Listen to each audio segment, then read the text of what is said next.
दोस्तों, इस्लाम एक तौहीदी मजहब है जो एकेश्वरवाद पर आधारित है।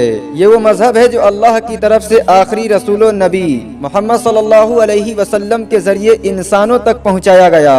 आज दुनिया का कोई भी हिस्सा ऐसा नहीं जहां पर इस्लाम को मानने वाले मौजूद न हों।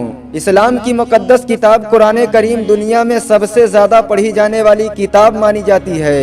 इस किताब का अध्ययन करने वालों की संख्या 1.8 अरब से भी अधिक है। इस्लाम के 5 मूलभूत स्तंभ हैं जिनका मानना और उनका अनुसरण करना हर मुसलमान के लिए जरूरी है।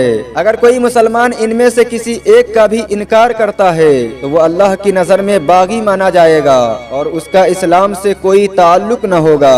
इस्लाम के 5 बुनियादी सिद्धांत ये हैं: शहादत, नमाज, रोजा, ज़कात और हज। नंबर 1, शहादत। शहादत का मफहूम है एक अल्लाह की गवाही देना और उसके रसूल पर यकीन रखना। अगर कोई व्यक्ति कलमा शहादत पर यकीन नहीं रखता है तो उसे मुसलमान नहीं माना जाएगा।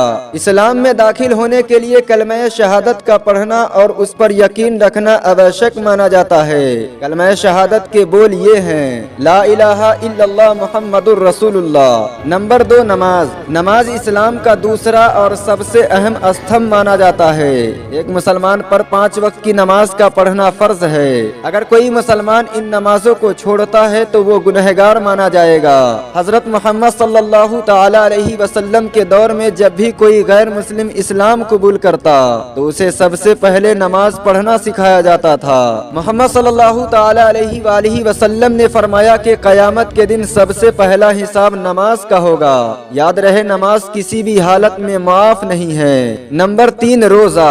इस्लामी महीने रमजान में सूरज के निकलने से पहले से लेकर सूरज के डूबने तक बगैर खाए पिए रहकर अल्लाह की इबादत करने का नाम रोजा है। हर मुसलमान मर्द और औरत पर रोजा रखना फर्ज है। सुबह सादिक यानी सूरज निकलने से पहले खाना खाने को सहरी कहा जाता है। रोजा रखने का मतलब सिर्फ खुद को भूखा रखना नहीं है, बल्कि ये एक जरिया है जिसके जरिए आप गरीबों की भूख का दर्द समझ सके। जानबूझकर रोजा छोड़ना और उनका न रखना बहुत बड़ा गुनाह माना जाता है। नंबर 4, ज़कात। ज़कात हर उस मुसलमान के लिए जो इस्लाम की नजर में आर्थिक रूप से मजबूत हैं। उसे प्रति वर्ष अपनी आमदनी का 2.5% हिस्सा गरीबों को दान दे देना आवश्यक है।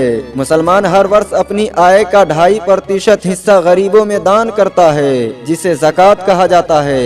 ज़कात के लिए साहिब निसाब का होना जरूरी है, यानी जिस व्यक्ति के पास 7.5 तोला सोना या फिर 52.5 तोला चांदी मौजूद है या उनकी कीमत के बराबर की रकम मौजूद है तो उस व्यक्ति पर ज़कात का निकालना फर्ज हो जाता है।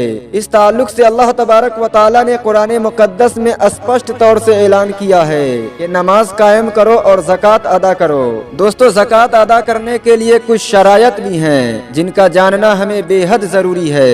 ज़कात देने वाला मुसलमान और बालिग हो, क्योंकि नाबालिग पर ज़कात फर्ज नहीं। अक्लमंद हो, पागल न हो, अपने माल का पूरे तौर से मालिक हो, यानी कि उस पर उसका कब्जा हो, तभी वो ज़कात अदा कर सकता है। नंबर 5, हज। मुसलमान हर साल इस्लामी महीने जिलहिज्जा में सऊदी अरब के शहर मक्का में खाना काबा की ज़ियारत के लिए हाजिर होकर वहाँ पर जो विशिष्ट इबादत करते हैं उसे हज के नाम से जाना जाता है। इस्लाम में हर उस मुसलमान पर जो हज करने की सलाहियत रखता है जिंदगी में एक बार उसका हज करना फर्ज करार दिया गया है।